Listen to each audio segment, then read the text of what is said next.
ایک مرتبہ جرمنی جانا ہوا، شہر کا نام میں ارادتاً نہیں بتاؤں گا، تو وہاں ایک مرتبہ اس عاجز نے کچھ اللہ کی مدد، اللہ کی نصرت کے متعلق بیان کیا۔ بعد میں کھانے کا وقت آ گیا تو کھانے پہ ایک پاکستانی انجینئر صاحب ملے جو وہاں کافی عرصہ سے سیٹلڈ تھے۔ مجھے کہنے لگے جی میں آپ سے ایک بات عرض کروں۔ میں نے کہا کیا؟ کہنے لگے اللہ تعالیٰ مولویوں کی بڑی فیور کرتے ہیں۔ میں نے کہا بات تو سچ ہے۔ اب چونکہ کھانا کھا رہے تھے پھر وہ کھانا کھانے لگ گئے۔ پھر کچھ دیر کے بعد کہنے لگے جی اللہ تعالیٰ مولویوں کی بڑی فیور کرتے ہیں۔ اب میں نے دیکھوں ظاہر میں کہ وہ تو بے شک نہ داڑھی تھی نہ کچھ تھا، ایک عام جیسے انجینئر کی زندگی ہوتی ہے، ایک خوبصورت نوجوان تھا عام زندگی گزارنے والا۔ جب کھانا ختم ہونے لگا نا تو پھر ذرا میرے وہ قریب ہو کے بیٹھ گیا، پھر کہتا ہے جی اللہ تعالیٰ مولویوں کی بڑی فیور کرتا۔ اب مجھے سمجھ لگی کہ یہ کچھ کہنا چاہتا ہے لیکن ذرا اس کو وقت چاہیے، علیحدگی چاہیے۔ تو وہ ہم لوگ الگ کرسیوں پہ جا کے بیٹھ گئے۔ میں نے ان سے پوچھا آپ کیا کہنا چاہتے ہیں جو بےتاب ہیں اتنی دیر سے؟ کہتے ہیں جی اپنا واقعہ سنائیں۔ کہنے لگا جی میں نے لاہور سے انجینئرنگ کی، پھر یہاں ایک کمپنی میں میری نوکری لگی، بہترین نوکری، زبردست تنخواہ، اور میں انٹیلیجنٹ بھی بڑا۔ میں پچھلے اتنے سالوں سے اس کمپنی میں نوکری کر رہا۔ ہمارے دفتر میں یہاں کے ماحول کے مطابق مرد بھی انجینئر ہیں، لڑکیاں بھی انجینئر ہیں۔ تو ایک لڑکی انجینئر جرمنی کی، وہ ہماری کولیگ تھی، اتنی خوبصورت تھی کہ دیکھ کے بندہ سوچتا تھا کہ اللہ نے ایسی بھی مخلوق پیدا کی ہے، اور اس کے ساتھ ساتھ اتنی ذہین اور اتنے اچھے اخلاق والی کہ دفتر کے جتنے جوان لڑکے تھے ہر ایک وش کرتا تھا کہ میرے ساتھ اس کا تعلق جڑ جائے۔ جرمن بھی اسی کوشش میں لگے ہوئے تھے، دوسرے بھی کسی کوشش میں، مگر اس کی زندگی بڑی کلین نظر آتی تھی۔ وہ کام کی بات کرتی تھی، جو ذرا کام کی بات کے علاوہ کرتا تھا ایسا جواب دیتی تھی کہ اگلے کو جرت ہی نہیں ہوتی تھی بات کرنے کی۔ ہم لوگ دوپہر کے وقت چھٹی ہوتی تو پھر کھانا کھا لیتے تھے، کمرہ بنا ہوا تھا۔ ایک دن میں نے کھانا نہ کھایا، پھر دوسرے دن کھانا بھی نہ کھایا، تیسرے دن جب میں نے کھانا نہ کھایا تو اس نے مجھ سے پوچھ لیا کہ فلاں آج کل آپ دوپہر میں کھانا نہیں کھا رہے۔ میں نے کہا اس لیے کہ وہ میں مسلمان ہوں اور ہمارا رمضان المبارک شروع ہو گیا ہے اور میں فاسٹنگ کر رہا ہوں۔ اس نے کہا یہ کیا ہوتی ہے؟ تو میں نے بتایا روزہ کیا ہوتا ہے۔ اس کو تھوڑا انٹرسٹ فیل ہوا، کہنے لگا میرے لیے تو بہت ہی اچھا ٹاپک مل گیا۔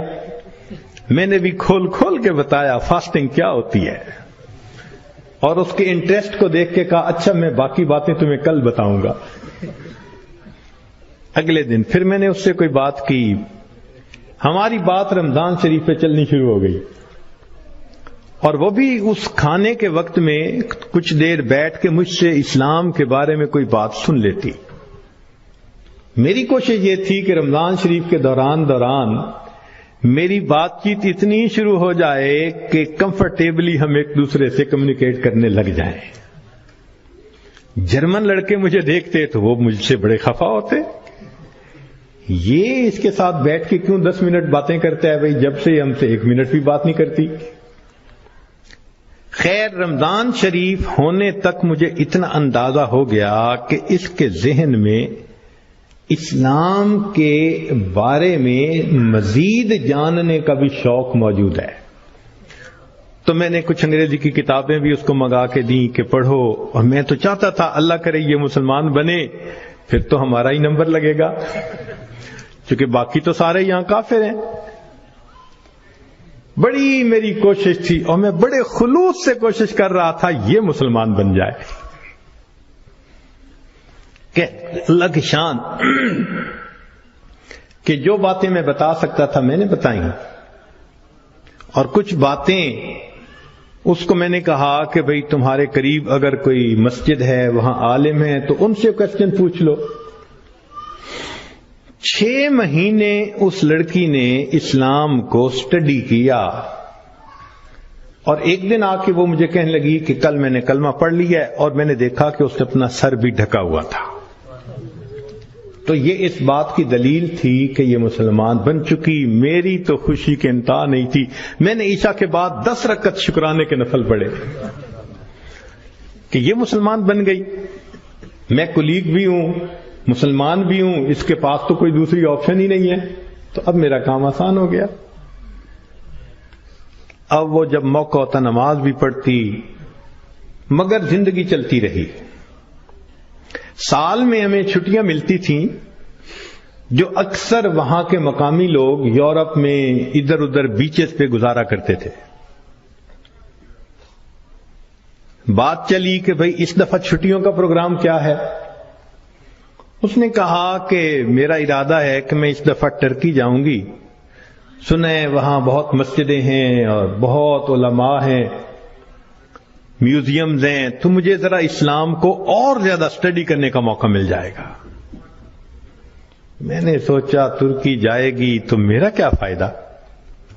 اب میں نے اس کو آئیڈیا دیا، فوڈ فار تھاٹ۔ میں نے کہا تمہیں کیا پتا، اصل تو دین پاکستان میں ہے۔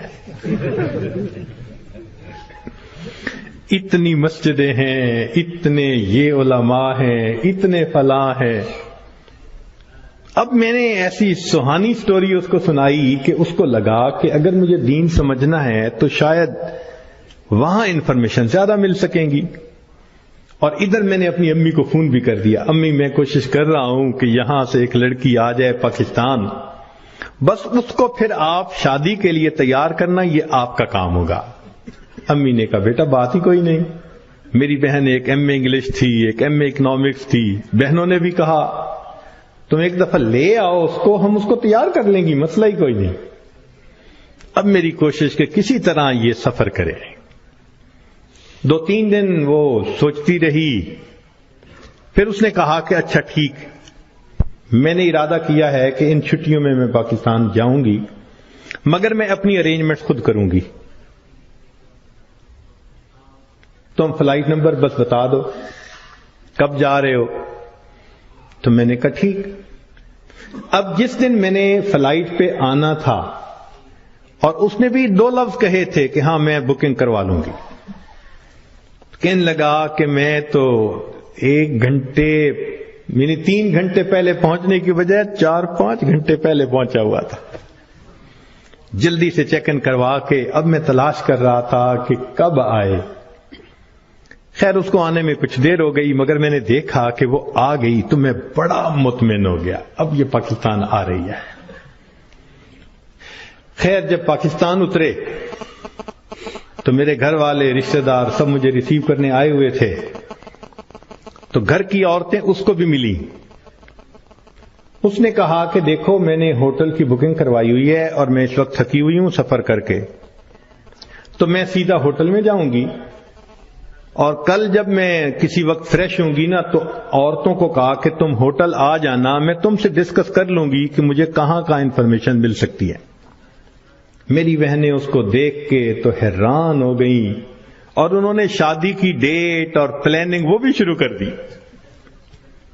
اگلے دن میری امی گئی اور اس کو کہا کہ بھائی آپ ہوٹل میں کیوں رہتی ہو، ہمارے گھر میں آؤ۔ اس نے کہا میں ذرا یہاں کمفرٹیبل ہوں۔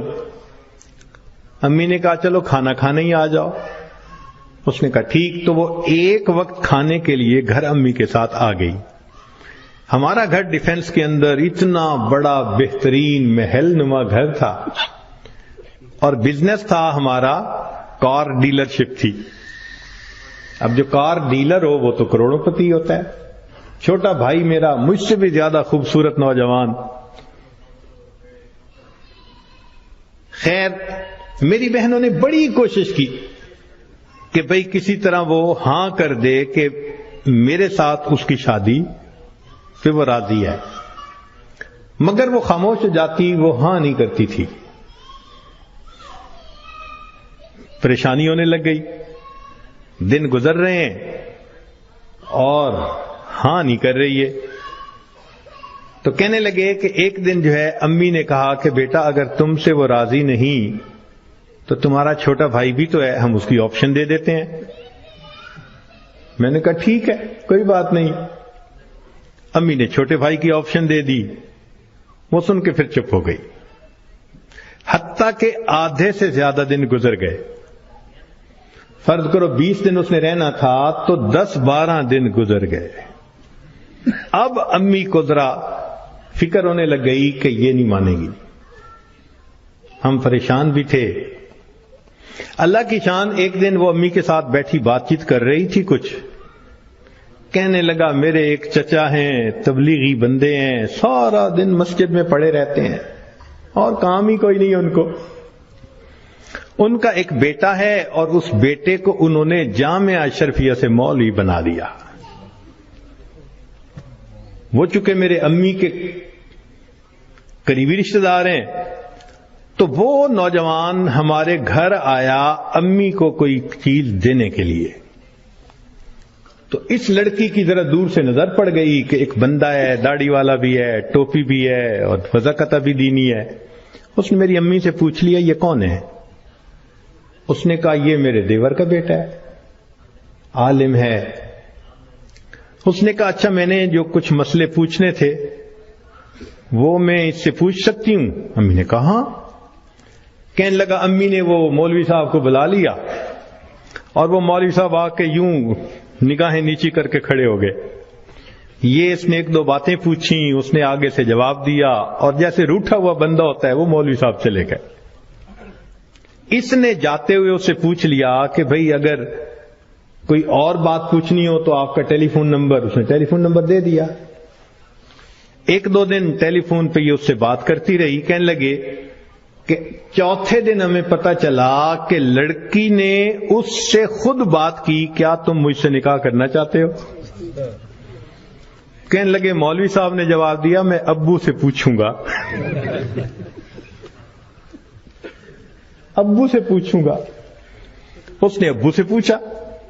ابو نے کہا کہ بیٹا ساری دنیا مومن کے لیے اس کا ملک ہے، اگر تمہارا رزق اللہ نے وہاں لکھا ہے تم دین کی نیت سے جاؤ، اللہ کے دین کا کام کرو وہاں. کہنے لگا لڑکے نے ہاں کر دی. اگلے دن اس نے کیا کیا کہ وہ لڑکے نے اپنے 2-4 رشتہ داروں کو بلا لیا، سادگی کے ساتھ نکاح ہو گیا.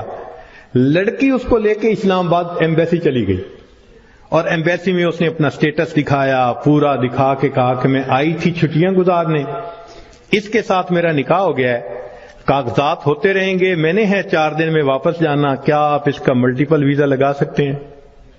کہنے لگے کونسلر کو اس کی پرسنالٹی، اس کی بات چیت، اس کی نوکری اتنی جسٹیفیکیشن نظر آئی، اس نے چھوٹتے ہی 5 سال کا ملٹیپل ویزا لگا دیا. کہنے لگا چھٹیاں ختم ہونی تھی، وہ لڑکی اپنے وہ جو مولوی صاحب خاوند تھے ان کے ساتھ چلی گئی. محنت میں نے کی، اللہ نے فیور مولوی کی کر دی.